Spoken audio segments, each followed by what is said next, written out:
Hi, I'm Rosco and welcome to EV Marketplace on a Wednesday night. And if it's 6:30 on a Wednesday night, it's going to be EV night. We'll join you from 6:30 till 7:30 tonight. I think there's some sort of a game on tonight, but if you're in Australia, you know what I'm talking about. But stay with us, and then maybe Ludicrous Feed is joining you after that at 9 o'clock. But if you're joining us live on YouTube, Facebook, and LinkedIn, thank you for joining us.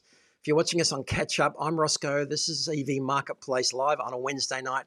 And tonight, another big night because we are delving into the incredible, mysterious, and well, the future really with V2G, vehicle to grid. We've got two guests tonight. We've got Dean from Sydney EV Chargers, and we've got Rango, who we've spoken to before. He's going to unravel the whole world of V2G. Hopefully, we've just lost that link, but hopefully he'll be back again.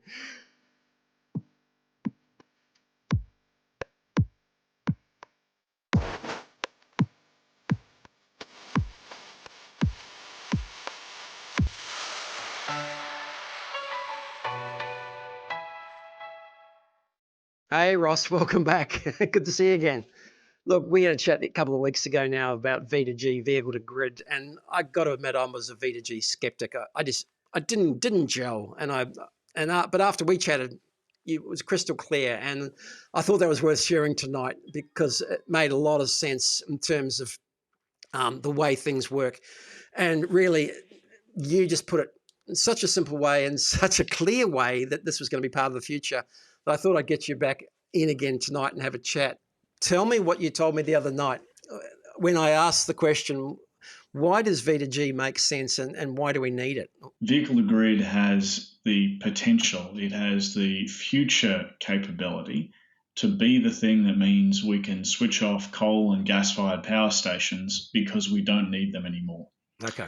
The volume of batteries that we're talking about in these cars, if they are dispatching into our homes and into our grid at peak time, we don't need all the cars. A relatively small fraction of 20 million cars doing that is enough to run the energy system at peak time. And that fundamental underlying bit is why vehicle to grid is so interesting to so many people. There is so much value tied up in being able to meet that peak demand that it makes all kinds of sense for various players to work together to make it happen. So let me get this straight. So if for example, even with the number of cars, say 400,000 or 500,000 cars, EVs on the road now at the moment, if they all plugged into vehicle to grid when they got home at 6 o'clock in the evening now, that would be going a long way to providing a lot of the power requirements that were needed for that major peak period between 6 and 9 o'clock at night. Is that what you're saying? Yeah, that's right. So if you imagine the Australian grid at peak time runs at about 35,000 megawatts, right? Each car is capable of exporting at about 5 kilowatts. Take a million of them, that's 5,000 megawatts. 1 million cars, about 1/7 of peak demand on the grid. We've got 20 million cars on the road, right? There's no world in which all the cars are exporting at once. No. We don't have enough load in the grid for that. Okay. And this is the bit around how do we get to a point where we've got hundreds of thousands, maybe a couple of million cars playing in this space in order that we can start turning off coal and gas-fired generation assets and start enjoying cheaper, greener power. All right, so we'll go back to the basics. I've got a little video here, which I'll just put on first, and then we'll go back and just strip this right back. So yeah, that's brought up lots of questions, and I just want to say, despite what else is happening with Nissan's world, with the cars that they do or don't have available, good that they've been putting their cars forward for trials and with the expectation that they will be V2G ready. So lots of questions now I've got even from that. So talk about the timing for a start in terms of a typical car's day, and say things are set up now in terms of power generation with solar. How does it work and why does it work in Australia? Sure. So in Australia, we've got really high levels of rooftop solar in our homes. So the starting context we have is 3/4 of our homes have off-street parking by way of a driveway or a garage. Those 3/4 mostly standalone homes. They're not units or strata, which means the resident in the home has a degree of autonomy to install something like an inverter on the wall, and 4 million of those homes already have solar inverters on the wall. The technology that unlocks vehicle to grid today is that generally DC is going to come out of the car from the battery.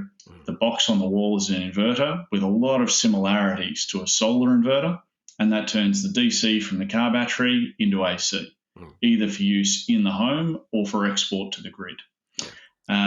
This basic technology stack is already so close to what we need for vehicle to grid, to what we have in Australia already for solar, that we do not have that much more that we need to bridge in order for this to happen at scale. It's a matter of some standards and some tech and collaboration between the car makers, the equipment manufacturers, and the energy retailers to do those last few bits. And that's what a lot of us in industry have been working on for some years.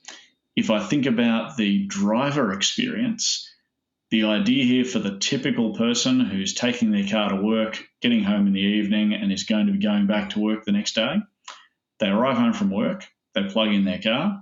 It's around about peak time on the grid when they're getting in at home and cooking their dinner. The car will feed in to their switchboard in their home, support their at-home load, do some export to the grid as well if conditions warrant it. Then at around about 9 or 10 at night, it'll stop doing that because peak time the grid is finished. It'll wait an hour or two for the electricity to get really cheap when everyone goes to bed. The car will recharge and it'll be full in the morning. Rinse, repeat, do it again the next day. The reason it'll work for the punter is that the value of electricity at peak time is so much higher than the value of electricity in the middle of the night that if they do that, they not just won't face a fuel bill, they probably also won't face a home power bill because of that difference in value. They're using the capacity of that battery to do that exchange. So let me just put some baseline assumptions back in there. So the wholesale market for electricity in Australia is highly variable and is costing the suppliers a lot more than what we're paying between 6 and 9 o'clock at night. Is that the case? Yeah, so the wholesale market in the eastern states and the wholesale market in the western states is slightly different. We'll look at the east first. Spot price in the eastern states can go up to close to $20,000 per megawatt hour. So if that was passed through to your electricity bill and you were paying that in a kilowatt hour rate, it'd be really expensive. One of the things that electricity retailers do is dampen those signals a bit. They average it out for consumers. Doesn't mean you can't access wholesale spot price if that's what you really want, right? There are plans that allow you to do that. But most retail plans dampen those signals a bit. That means that there is a serious benefit for a retailer in encouraging people to be able to avoid consumption at those peak times because the retailer is exposed to that price, or to export during that time because that reduces demand elsewhere that the retailer would have to pay. So there's really strong economic signals there that would encourage people to help make this occur, provided it's not going to be inconvenient to the driver. And that's probably the main point there is that this whole V2G thing, it's only going to happen with the driver's consent. Nobody's going to be digging into your battery without you saying that's okay. Yeah, and that's we'll come to that straight away because that's often a major objection is people, the fear that they're not going to have power in their car when they need it potentially for an emergency. But the baseline case study is that you've got your car, you're going to work, you come home, you plug it in. The battery, whatever's available from that you didn't use that day because you might have only driven 150 k's and you've got a full, and you've got 80% in your car, is available for the power market, for the grid, and can potentially be bought at quite high rates to help that load at this stage because of the peak demand. And so then if you did need it for an emergency, it is unlikely that it's ever going to go down to less than 20%.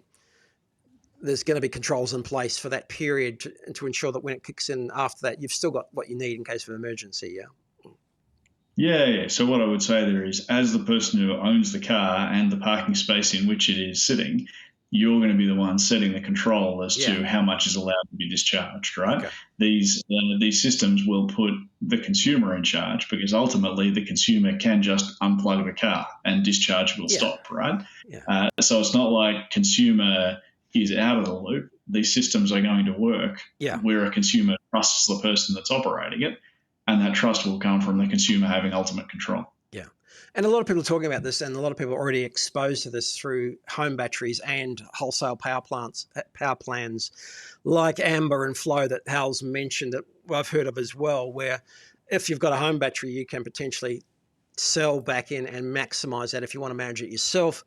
Again, the car battery is the asset sitting there anyway, and is a lot cheaper source of battery capacity than a home battery, and will do the job. And many people are very keen because it's going to do the job for them instead of having a home battery as well. Yeah. So I'd say there's a case for both. I think there's going to be a home where the person chooses not to own a car, so the concept of vehicle to grid doesn't apply. Yeah. There's going to be homes where, if I think about my house, I get home from work at 5 or 6 in the afternoon. My kids have already been home from school for an hour or two using electricity in the house. So if I want to avoid the use of grid power at 3 or 4 in the afternoon, then a home battery and vehicle to grid might be the sensible thing for me. And then the question is, how big are each of those batteries? So if I'm going to do vehicle to grid, the home battery can probably afford to be quite a bit smaller. Yeah. Or if I'm living by myself, if there's no real consumption in the home occurring unless I'm at home, well, then there's no need for a home battery. Not every customer is going to be the same. This is going to be variable.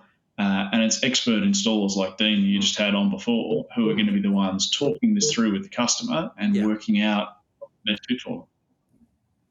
Let's just jump straight to this. Who is working on it at the moment? We had a brief chat before. Who's working on the plan? How is it? There's the car manufacturers, there's the charger manufacturers, there's the energy people, there's the actual power companies themselves. Who's bringing all this together? Stand by, and I'll unmute you. Sorry, I just muted you briefly. We'll start again. No worries. So Vehicle Grid Network is an initiative that's been funded by the Australian Renewable Energy Agency. That's ARENA for anyone not familiar. The intent of this program is to bring together the parties who need to be in the room and around the table to make sure that this works. So in order for Vehicle to Grid to work, you need car makers that are willing to let people export energy from the car in this fashion. And there's a note in the comment that car makers will provide some limits around this. Yeah, they will, because if you flog the absolute hell out of your car battery doing vehicle to grid, that will have warranty implications. Yeah. So the car maker is absolutely going to say, here are the rules, in much the same way that they set rules when you're deciding how much you're going to tow with your vehicle that's homologated for towing. Yeah. So there's car makers around the table.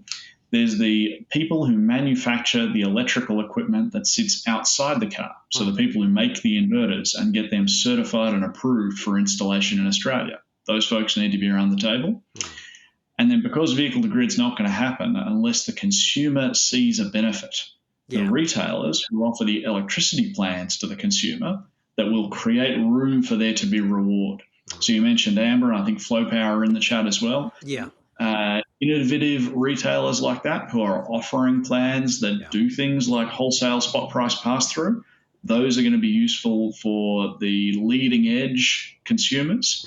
And then the other major retailers in the country, the big ones with millions of customers, are getting involved in this too. Because vehicle to grid has the potential to be so large and the big retailers don't want to be left out. So if I think about the three major players you've absolutely got to have, the car makers have got to be on board, the electrical equipment manufacturers have got to be on board, the retailers have got to be on board. And if you've got those people on board and working together, then this thing has serious chance of getting up.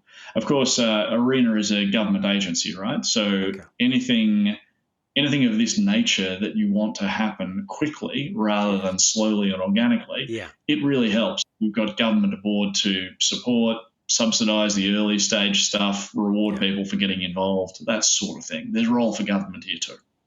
Yes, I see a notional start date on that table there, 1 December 2025, end date 20 November 2029. So do you think they're on track to achieve something by that stage? Yeah, well, there are pilot programs of V2G rolling out right now. So Okay. Amber, for example, has a program of, I think it's between 50 or 100 Okay. vehicle to grid installations done under that program. Mm. They've got a wait list of something like 4,000 people who want to Okay. get on board. Yeah, this is Right. So there's no lack of interest. This is about, can we prove out end to end the bits that need to be involved? Can we make sure we've got a car maker, an electrical piece of equipment that's available in market, available to be sold, compatible with the car, and all of that supported by a retail plan that rewards the consumer, so the consumer says this is a good deal. The purpose of running small scale trials is to make sure stuff works and find the bugs. And then once you've sorted it out and the bugs are resolved, there's not much after that that stops you from going at this at scale, at the same way that we've got solar at scale and home batteries at scale. So let me bring Dean back in now. And there was one other party we missed out in terms of getting everything together, and that's the installer. So, Dean, have you seen much in the way of demand for V2G at this stage, and seen any equipment at all part of these trials? Stand by, I'll unmute you. Go ahead. All good. So yeah, we've done a few installations already.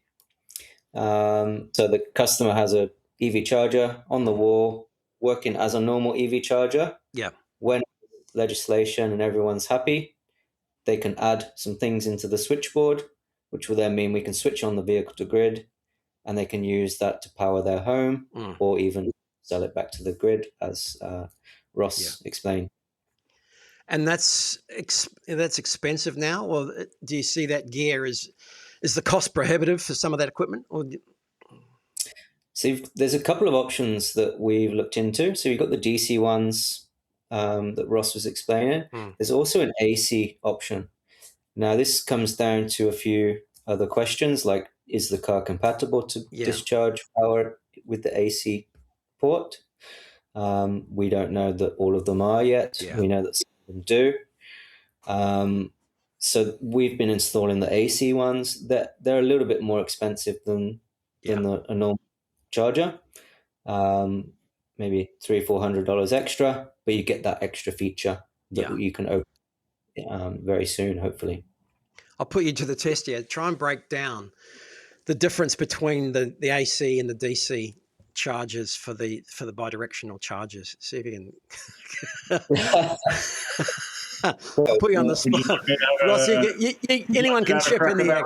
Anyone can chip in, because I'm trying to work out. We'll dig one layer deeper to try and work out the solutions to what's gonna work out best. Sure. Thanks. So the battery in the car is DC, right? That's the starting point. The store of energy you have. Direct current, like a battery. Yeah, not like you're plugging at home. Yeah, direct current like a battery. Right. Yeah. So in order to make that energy usable in the home via your power outlets, for your fridge, for your television, or to export to the grid, it's got to be AC, right? That's the stuff alternating current. Alternating current, right? Yeah, that's the normal power point, right? Yeah, or three phase, which is still alternating. Yeah, correct. So the conversion from DC to AC can be synchronized, so the alternating current is in sync with the AC in the grid, or it can be not synchronized.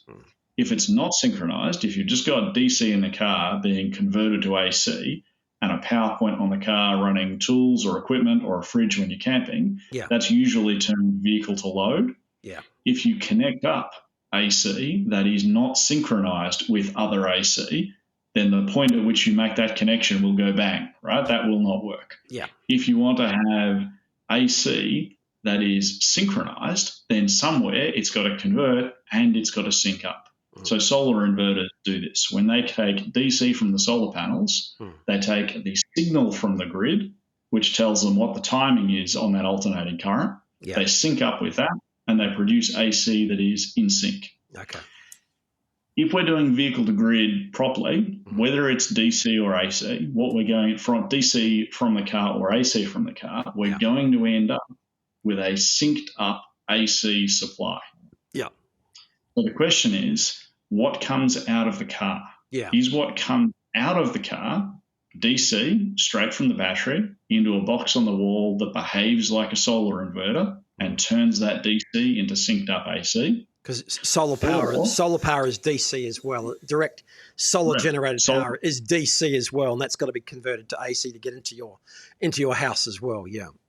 Yeah, that's right. So the panels on the roof, they produce DC, just like a battery produces DC, Right. and the box on the wall turns it into synced up AC. Yeah. So the question there is the box on the wall that's going to do vehicle to grid taking DC from the car and turning it into AC? Yeah. Or is the car itself going to take a signal from the grid that tells it what that synchronization is, what the timing is, and export synced up AC? Now, in practice, that function of converting from DC to grid synchronized AC can happen either in the box on the wall or in the car. Okay. Right? Technically possible for it to happen in either place. So in this, and say they're committed to having it in the car, they can potentially build it into the car. Yeah. So there are manufacturers that are already building this into the car, right? What's uncertain at this point is whether the detailed technical characteristics of what's being built into the car will pass muster for the people that set the rules relating to how inverters must behave when we connect them up to the grid. Okay. Right? We have lots of rules in Australia for precisely how inverters must behave when you're connecting them to the grid for export. Yeah. And we've got those rules because we are the world's leading jurisdiction for rooftop solar. Right? In the absence of rules relating to that, you can have system level problems. I thought you were going to say we're the world's leading jurisdiction for rules, but that's a good thing. In some ways as well. So that's a good thing as well. I'm happy when it comes to this.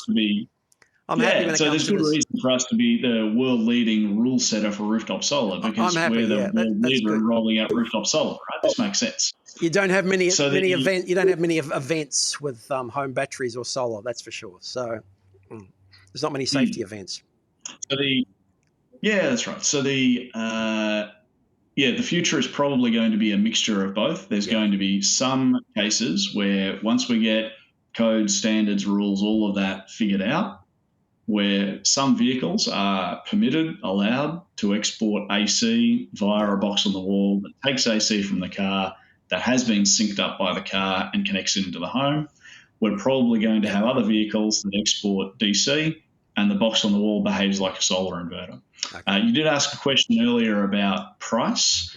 Right now, vehicle-to-grid inverters are generally in the $5,000 to $10,000 kind of range. Yeah. Equivalent-sized solar inverters are about $1,000. Okay. So you can expect that as scale occurs in vehicle-to-grid, the price of a DC vehicle-to-grid inverter, that's the box that takes DC from the car and does that AC syncing up outside, will fall. And it will probably fall to approximately the dollar value of the equivalent size solar inverter because that's about what it is. There's not much more to it than that. That's the box that's currently doing the equivalent task in the home today. And I'm gonna go one step deeper, and that box also handles the job of if you think about not voltage but power as water pressure, and the car's got to be higher pressure than the place it's going to so it can flow in the right direction. Does the inverter handle that situation as well to make sure that it can flow in the right direction? Yeah, so if you've got excess voltage on the network, you will not be exporting into the network, right? There will be there's rules that say you can't do it, and there's also physics that says you won't be doing that. Yeah, if it's like water pressure, Yeah, that's right. So inverters have behavioral characteristics and requirements built into them that are written and there because our energy network needs to be kept operational. Yeah. And you don't want massive amounts of inverter output occurring at a time when there's already too much power in the grid, right? That's not good. It cooks other people's appliances. So there's rules relating to that.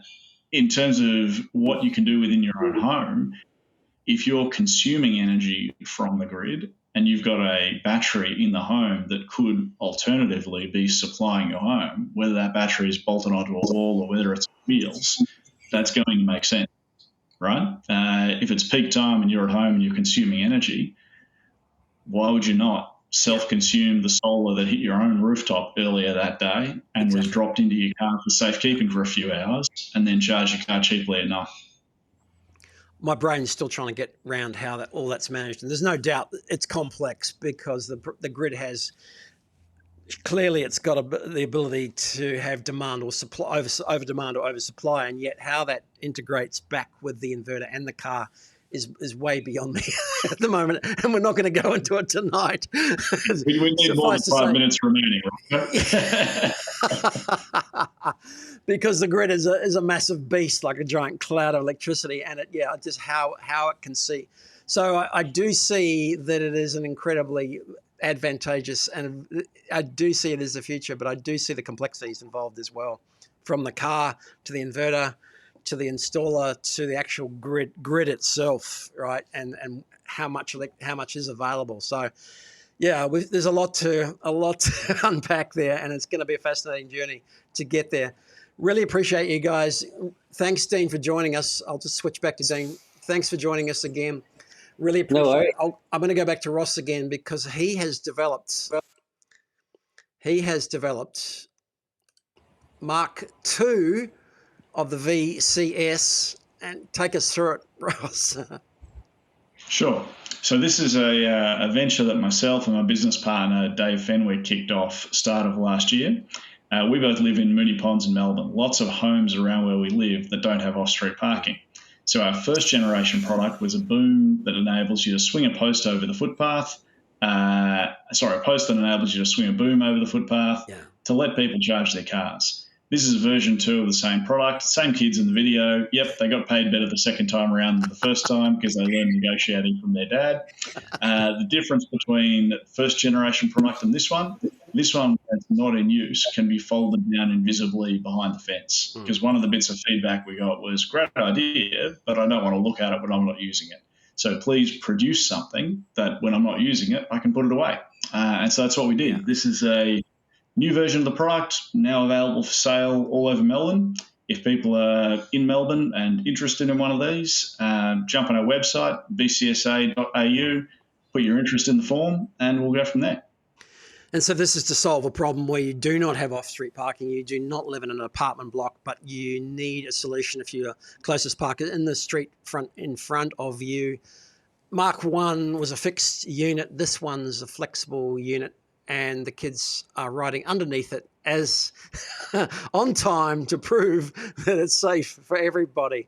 So yeah, look, that's a great initiative, and it is a problem again. One more step in the process to solve all the problems for all the people, to get them all to be able to charge. And great work there, Ross. Really appreciate it. Thanks for joining me again. Brilliant. We could dig deeper and go on and on about EV charging and V2G. This is just the first step. I'm sure we're going to hear a whole lot more about it as well. It fascinated me once I finally got the explanation of it being advantageous at 6 to 9 when you haven't used up your whole day's charge and you get home and you can use that big battery in your car to unload into your house, into the grid, make some money, maybe at least handle your own house, but maybe make some money as well if you've got a flexible plan, and then get it to charge off-peak again overnight when it is cheapest. And that finally solidified it once that timetable was laid out for me. So really appreciate you outlining that, and good to see you again. Thanks very much, Ross, and thanks for your good work with the networking. When's the next networking event as well? So we've got obviously the Sydney EV Infrastructure Summit's coming up in a couple of weeks. Myself and a whole bunch of others from the EV industry are going to be there at that one. We've got an EV meetup that Ed Lynch-Bell and I have been running for a year and a half or so now. The 10th one of those is happening in Brisbane on June 17th. Check that out on LinkedIn, isn't it? Yeah. So. Yeah, absolutely. LinkedIn's where we advertise that one. If people want to email me for the details, ross@vcsa.au is me. So that's a business. Just describe that again for me. I cannot remember the name. Yeah, sure. So EV meetups are something that Ed Lynch-Bell, who finished up at EV Networks, and myself, Ross, who finished up at the Electric Vehicle Council, both around about end of 2024, start of 2025. had a coffee and said, our industry needs to get together more often. We need to break down some of the silos that separate various different orgs. Yeah. And we looked at each other and decided that we were the people who could do that. And so we started running events. Brisbane's going to be our 10th. The format's really, really simple. We find a couple of corporates or governments who are willing to provide us with venue and catering sponsorship. We sell tickets for $40 each, and people from government, academia, industry come along to hear some interesting speakers and network. We generally get between 50 and 100 people turning up to each of them. So, as I said, next one's June 17th in Brisbane, supported on this occasion by BYD, Master Electricians Australia, Women of Zero Emission Vehicles. So we look forward to having a good crowd along there. And then the one following will be August in Melbourne, date to be confirmed. Excellent. That's great news. I went to the one in Sydney a couple of months ago, and I think over 100 people. Speakers were excellent. So thanks again, Ross. That was brilliant. A good night in the centre of Sydney. So, Dean, I think we got you back again. Hello. Thanks, buddy. Technical issues there. We're juggling two guests for the first time. Thanks, everybody. We've got Dean from Sydney EV Chargers on the line. He's in the field. He's an electrician. We met a few years ago, and we're friends now. He's on the ground installing. You must have had a pretty busy time in the last couple of months, Dean. How's it been? It's been crazy for the last couple of months, ever since the fuel things have happened. We've seen a huge influx in people wanting charging at home. I think a lot of people were on the fence of getting EVs, and the people that were on the fence have decided it's now time to pull the trigger and get the EV. Which is great for us. It is great. I know it's great being out there in the field talking to people, and as you see them making that decision, they might have been in contact, maybe a year or so or last 6 months, and they're not sure, and then finally you get the call and they get the go ahead. You get to see some nice cars and some nice people. But what was your EV moment? When did you start to pivot your business towards particularly EV chargers and installation?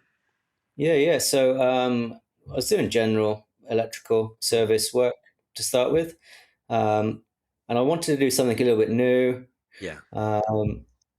I saw the EV space getting a little bit more popular with the Tesla uptake in Teslas. But then I like cars, and I was an electrician. And I was like, well, this is the perfect match. Maybe this could be something to get into. So got into it about 4 years ago, and now we're really seeing it take off, which is great. Has your business grown? Your business has grown in staff and volume. So we just recently got an electric van on the road, and another full-time electrician. There it is. There it is. What did you buy? It's exciting. I know you've got it finally. There hasn't been many choices, and what we have had has been a bit expensive. But what did you get? We're now starting to get a huge number coming in, right? There's a lot of choice now. So when we first looked to get in one, it was maybe 3-4 years ago.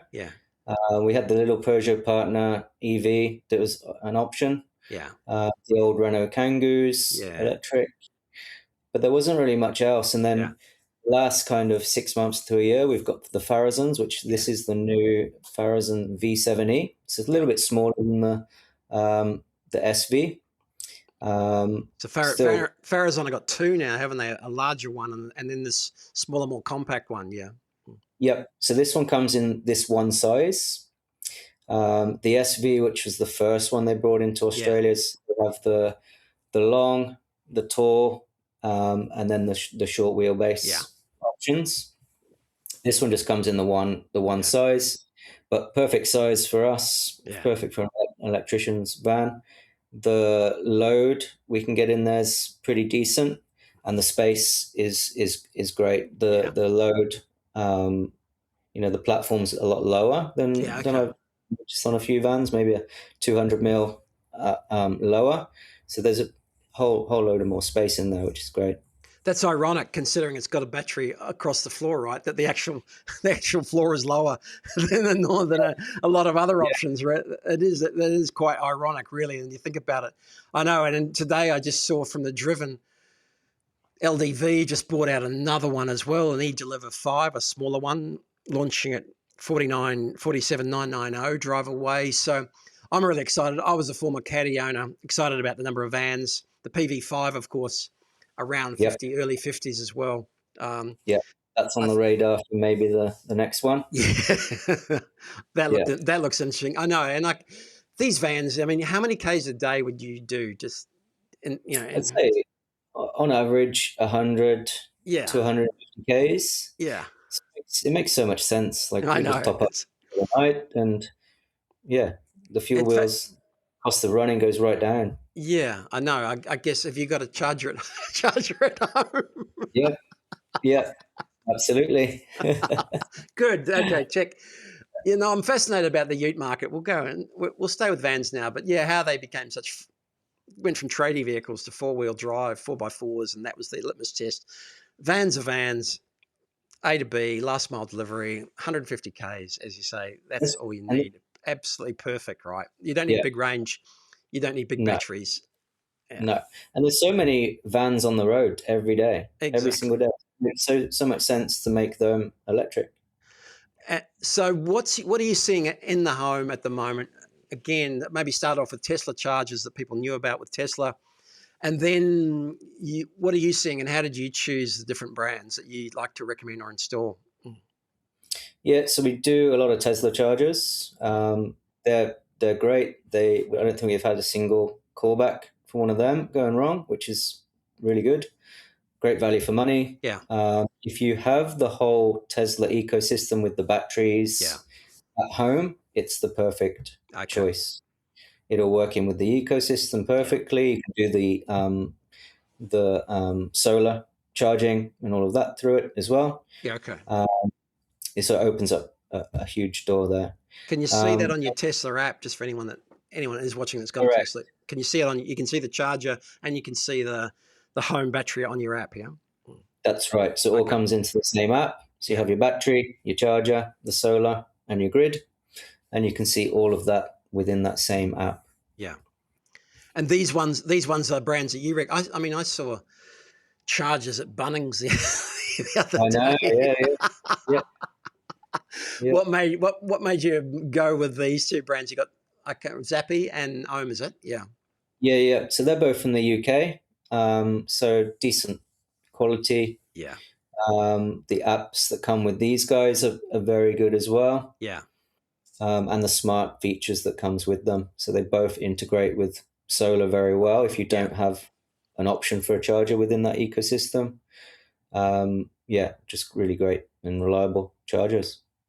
I was going to say it is a difficult choice. There's so many brands out there at the moment. You see a lot of people making decisions about getting something cheaper, and yeah, it's good that you are in a position to recommend those, and that you've done some research on, and you've got them out in the field. And if I guess the question I'm still asking is, if someone asks you, then what size or what sort of power do you 3-phase or run through what the options are from just plugging something into where you come in at the higher end. Yeah. So we ask a few questions from the customer first. So we'll find out, do they have single phase? Do they have 3-phase? What do they have solar? Do they have batteries? What type of solar and batteries do they have? We can then recommend something that fits into that whole house system. Okay. If you already have 3-phase at home, you may as well run 3-phase to your EV charger. Yeah. You'll get a bit faster charge, and you'll kind of future-proof your EV journey. Yeah. If you have single phase at home, that's also perfectly fine. You'll still get 7 kilowatts of charge, which will give you that overnight charge, regardless of what you come home with. Yeah. If you come home with 10% charge, you will get 100% by the morning. Yeah. Okay. And that's what we do with the van. So we know that every day, if we do a big day, we'll get a full charge the next day, ready to go. And again, an obvious question. If you're setting a timer, do you set that on the car or do you set it on the actual app for the charger?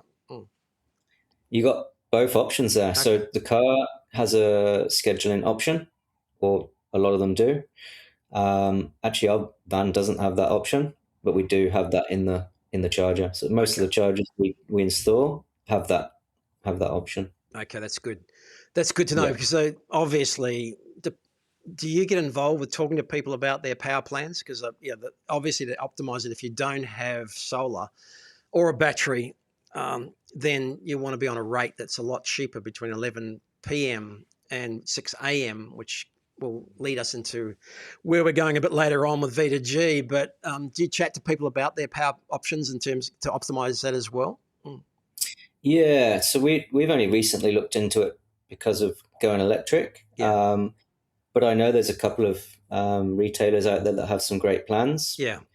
So if you are charging overnight, you can get a really cheap overnight Yeah. plan. I believe there's some middle of the day cheap Yeah. options as well. I think it's 3 hours for free. Yeah. So it's just doing a bit of research, see what they got to offer and how it works with your day to day. That's what we're talking about when we're talking about setting a timer, so that you can drive home, plug it in, and then Yep. it'll set to switch on at 11 o'clock at night, something like that, and then maximize that old wives' tale about running your dishwasher in the 2 o'clock in the morning because it's cheaper. Same thing applies to EVs, where it's going to cost you $10, less than $10 to fill up, basically, Yeah. at those rates overnight between 11 p.m. and 6 a.m. And yeah, simple formula, but yeah, that's what people follow. If they don't have a battery, they don't have solar during the daytime, then that's the age-old formula. So we don't. I charge at DC chargers. We don't have a home charger, but yeah, with looking at one for a strata situation, are you getting involved with much in the way of strata applications? A lot. Yeah, Okay. yeah. Again, that's been something I think the demand's just increasing. Yeah. There's more and more people living in apartments getting EVs. Yeah. So rather than having your ones or twos, it's more Yeah. like eights or nines that Yeah. are saying, we need to get something sorted. So yeah, we've got a lot coming up Yeah. where That's good. infrastructure throughout the buildings, Yeah.